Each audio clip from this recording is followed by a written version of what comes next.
Tonight, weather trouble ahead. More than 100 million Americans are in the path of brutal winter storms. Dean Reynolds on a shortage of critical supplies. Mark Strassman meets the man who cancels flights. And we'll look at what's coming next. In a surprise, the government estimates that Obamacare will cause 2 million Americans to pass up full-time jobs. Cheryl Atkinson explains. Why is the new heroin epidemic suddenly so deadly? Vanita Nair investigates. And when a cultural revolution landed in America 50 years ago, no one was closer to the Beatles than the man Jim Axelrod meets tonight. I wanna hold your hand.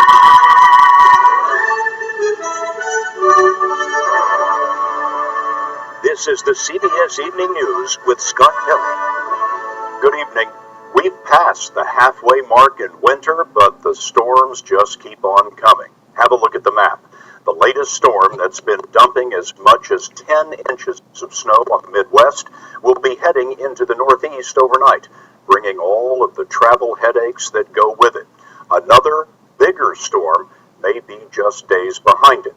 This is a live picture of Lee's Summit, Missouri, outside Kansas City. The snow and the temperature there have been falling all day, more than 6 inches of snow so far. We have a series of reports on the severe weather. First, we'll go to Dean Reynolds in Chicago. Dean? Scott, just 2 other winters have been this snowy in Chicago in the last 129 years, and across the Midwest, municipalities are finding it harder and harder to manage the mess. The snow was falling so fast in Missouri that road crews could not keep up. By the afternoon, the state was pleading with people to stay home.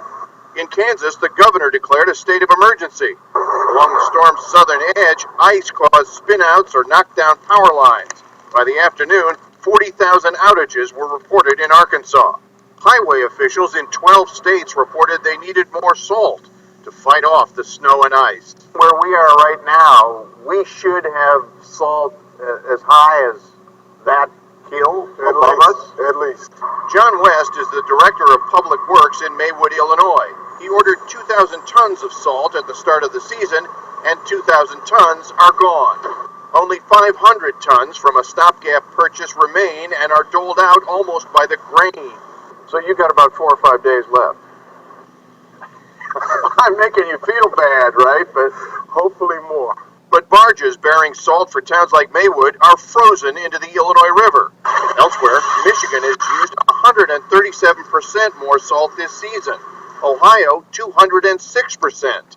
In Chicago, streets have had to be cleared 26 times since November 1st. No wonder this wily coyote today preferred Lake Michigan, Michigan Avenue. Now, the weather may be causing another, potentially even more serious shortage, Scott. The Red Cross says blood donations were down 10% in January, with some 770 blood drives canceled in 27 states. We'll check with you again tomorrow, Dean. Thanks very much. So, where is all of this headed? Chief Meteorologist Eric Fisher of our CBS station WBZ is forecasting for us tonight. Eric? Hey there, Scott. Good evening, everybody. An impressive storm system underway. As you mentioned in an earlier report, the snow moving up toward Chicago, across the Midwest and into the plains, windswept snow at that. Rates of 1 to 2 inches per hour across Indiana and Illinois this evening, and freezing rain into the Ohio Valley. And all this is moving off toward the east. By tomorrow morning, around New York City, a wintry mix. Heavy snow coming down in Boston, much of New York State and New England. That will linger into tomorrow afternoon before everything wraps up during the evening.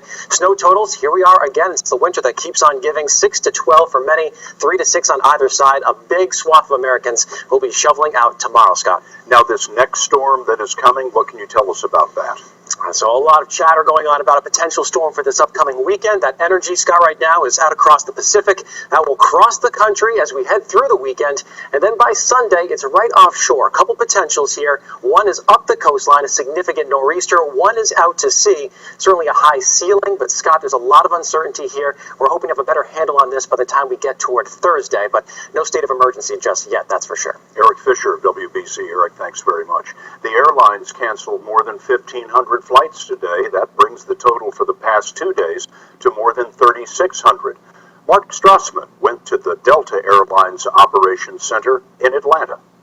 We'll just monitor it through here with the tarmac situation. The man at the center of coordinating and controlling Delta's 4,800 daily flights is Dave Holtz. He leads the 270 employees in this room trying to get ahead of 3 winter storms. You gotta have an airplane, you gotta have a flight attendant crew, you gotta have a pilot crew. Those are all 3 separate resources that you have to put together. There's always that movement of crews and resources within the hub that we have to manage. So there's a lot of juggling that this room does. Delta had to cancel 583 flights yesterday due to the week's first storm. The second storm forced Delta to proactively cancel more than 500 flights today and tomorrow. How much more complicated does dealing with, in effect, 3 storms at once become when just dealing with one storm is often, an educated guess? It limits your options. So some of those aircraft or crews that we might position elsewhere in the Northeast will position back in the Great Lakes behind the weather. So we're always trying to think ahead to make sure that you don't double hit yourself as an airline when you're planning your resources. Delta also has a social media center. Representatives track sites like Twitter in 3 languages. They respond to passenger concerns and solve travel problems. Scott, this week, they've been busy. And as this continues to develop overnight, we'll have more from you tomorrow on CBS This Morning. Mark, thanks very much. We got a report today about Obamacare that was both surprising and widely misunderstood. The nonpartisan Congressional Budget Office said about 2 million Americans are likely to pass up full-time jobs because of the president's health insurance program. Those aren't necessarily jobs being lost. They're also workers choosing to work less. Cheryl Atkinson explains. The Congressional Budget Office finds most people who leave the workforce will do so by their own choice, like those who retire early because with Obamacare, they no longer have to work to be insured. David Cusano studies health policy at Georgetown University. For individuals that were continuing to work in jobs that maybe they were ready to retire but couldn't because they were paying for health insurance, I think it gives them choice to focus on things in their lives other than work to pay for health care.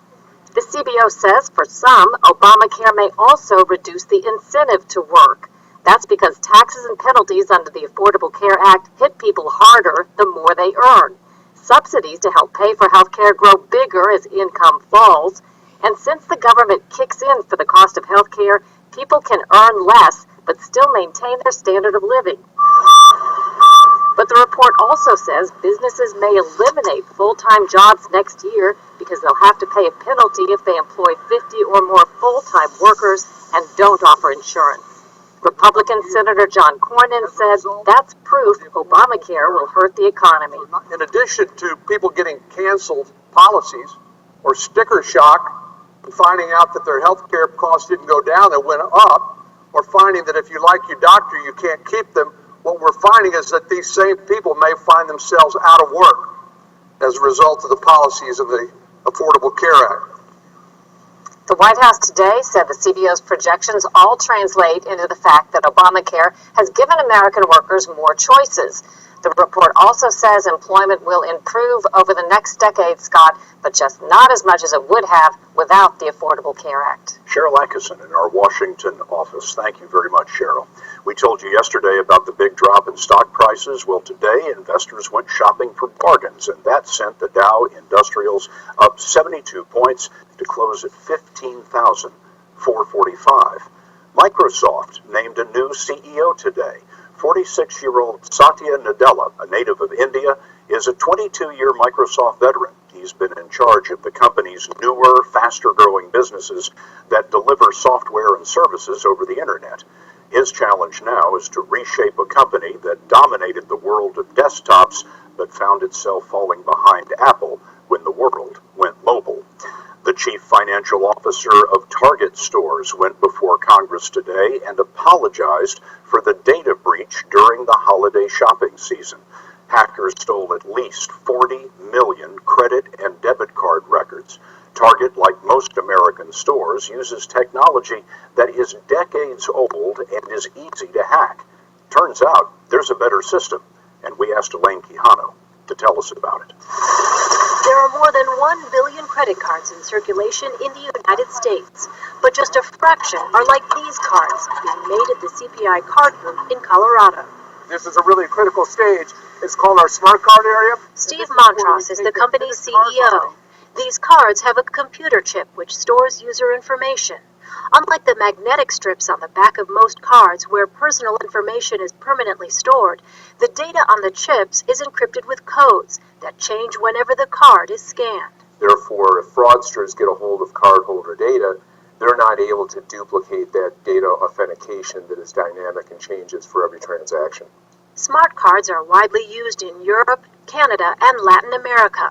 They are barely a blip in the U.S., where almost half of all credit card fraud occurs. The chip is very different. It's like moving from an 8-track tape to an MP3 player. Tim Murphy is with MasterCard. The company has teamed with Visa, Discover, American Express, and others to try and make the technology standard in the U.S. It is costly to do. It costs money for both merchants and for banks to issue the cards and then to upgrade the terminals to take the cards. It's a little bit like thinking about if you wanted to redo all the entrance and exits to the interstate system in the U.S. So the major credit card companies have decided to force the issue. In October of 2015, businesses that don't accept smart cards and banks that don't issue them will be responsible for any fraudulent charges. But this technology only protects in-store transactions, so criminals could shift their focus online. It happened in England, Scott.